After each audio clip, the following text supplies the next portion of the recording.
Ladies and gentlemen, it is here, the full trailer for Godzilla Minus One. Stick around though, because after we react to the original trailer, we got a trailer breakdown. But we had to see the OG first, the original. What is it? I don't know, something big? I know exactly what it is. Woo! Written and directed by, not gonna pronounce that. I know I'm gonna butcher that name. Much love to that guy though, because it's bringing us this man right here. Godzilla. I love how they say Godzilla. Whoa! Let's go!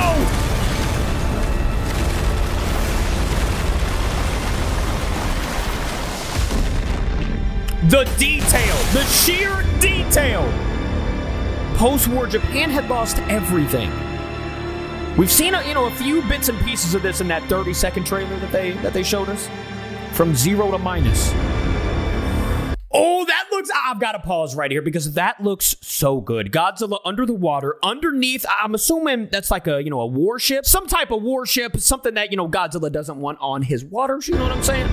He doesn't want it there, man. Get it off. Why were we called out here? The government is not telling the public. Somebody's got to do it. What are they not... Oh, my... What was that bomb? Bro, this looks so good. The destruction. That monster will never forgive us. Survive and fight. Bro, I am so excited for this movie. Yo,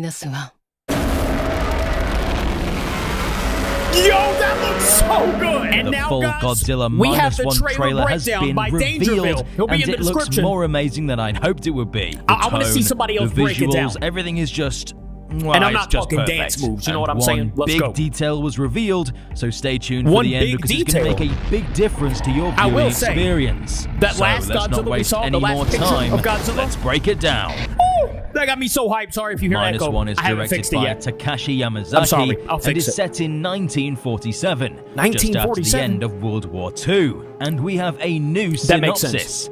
In post-war Japan, a new terror rises. Godzilla. Will the devastated people... Imagine this, bro. Post-war Japan. Post-war anywhere, actually. You just got done with a war, bro. I mean, your country went to war for however long, and then this thing comes in. I would much rather just go to war. I mean, I don't want to fight Godzilla, man. I would just send me to war.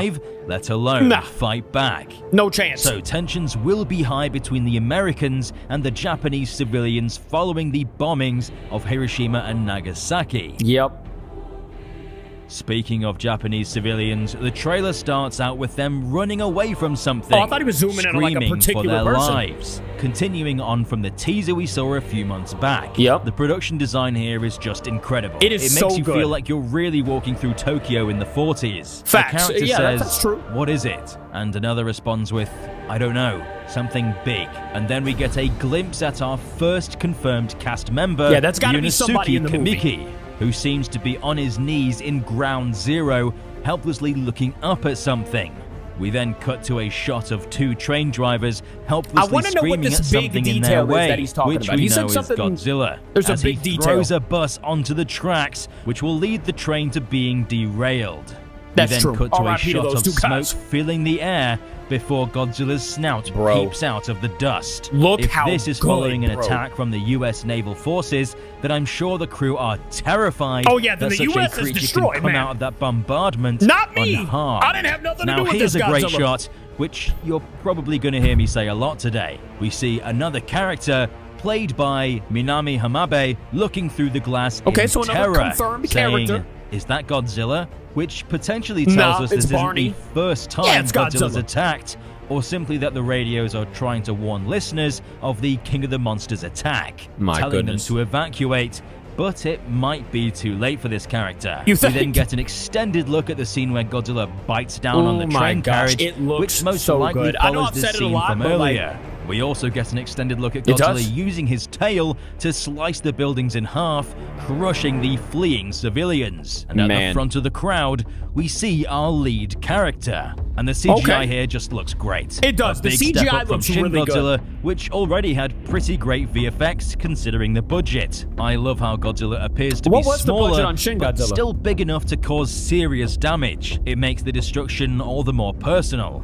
In this foot stomp, we can actually see people ragdoll, I which didn't is even notice haunting that. And kind of funny. Like, he's powerful enough to do that indirectly. See, this is why we watch breakdown trailers, man. People falling off the collapsing office building. I noticed that. Gives me that kind of butterfly feeling you get when you're on a roller coaster. That's true. I hate see heights. Our characters running away, but I don't know how long they'll survive, because right behind them, we see Godzilla quickly approaching, heading directly towards the humans, as if this incarnation of Godzilla actually enjoys tormenting civilians. I will say, the only thing that I'm going to say is if you look down at these people, you can totally tell they're CGI. That's all I'm going to say, though. The movie looks great. I'm still going to watch it. I'm probably going to love it. But those people right there, unless he did something, like, yeah, they all look CGI. I'm not going to lie to you. I'm sorry. I had to do it. We cut to a bright flash as something explodes, reminiscent of an atomic bomb blast, which is haunting to see in a Godzilla film, where Godzilla himself is usually the physical embodiment of that destruction. We then catch a glimpse of Godzilla looking upon the destruction.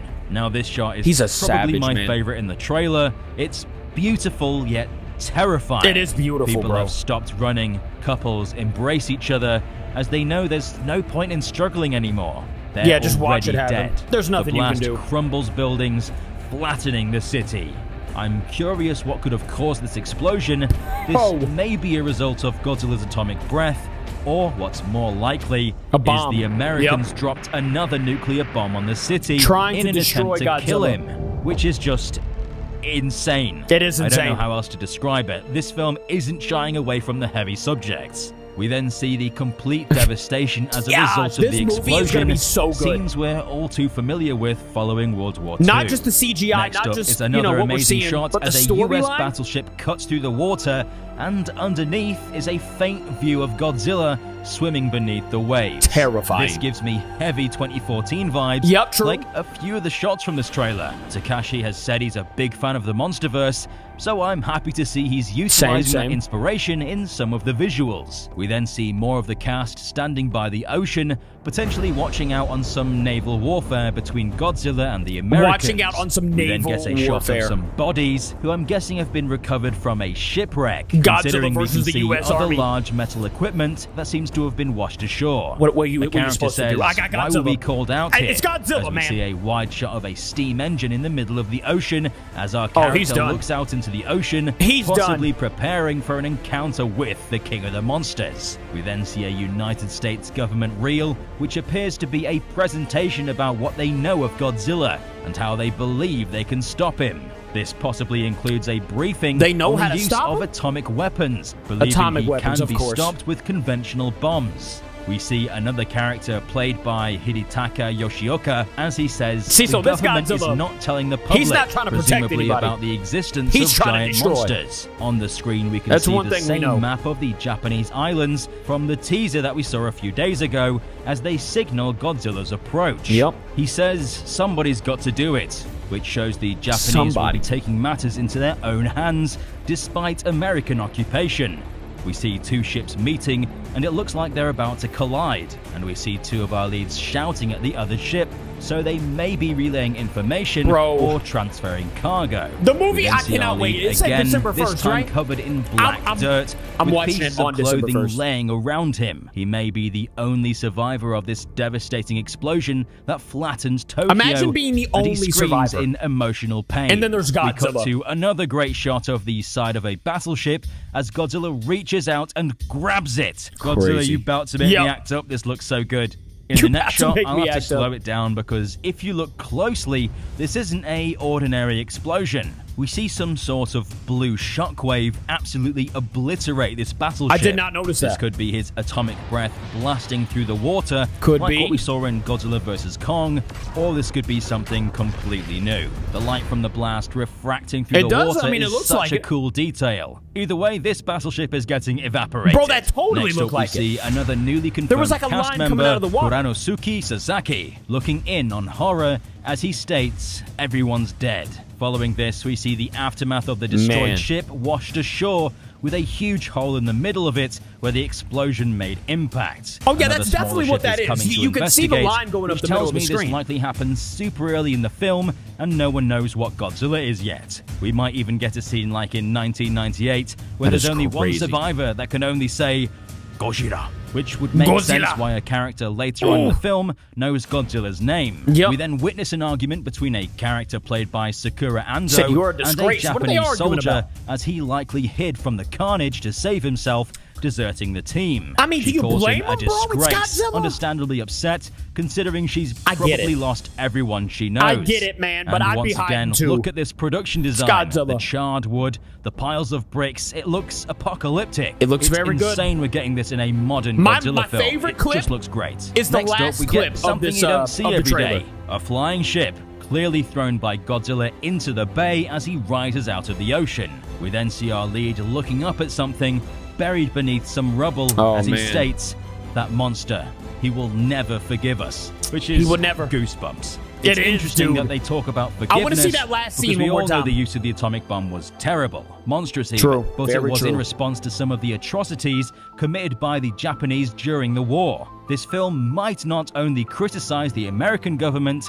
but also themselves, which will be a super interesting dynamic for a Godzilla film. They're going to have a storyline here, bro. The tagline, "Survive and fight," as we see Godzilla rise out of the ocean, ready to kill. Good luck, bro. One thing you'll notice is the bay has already been destroyed.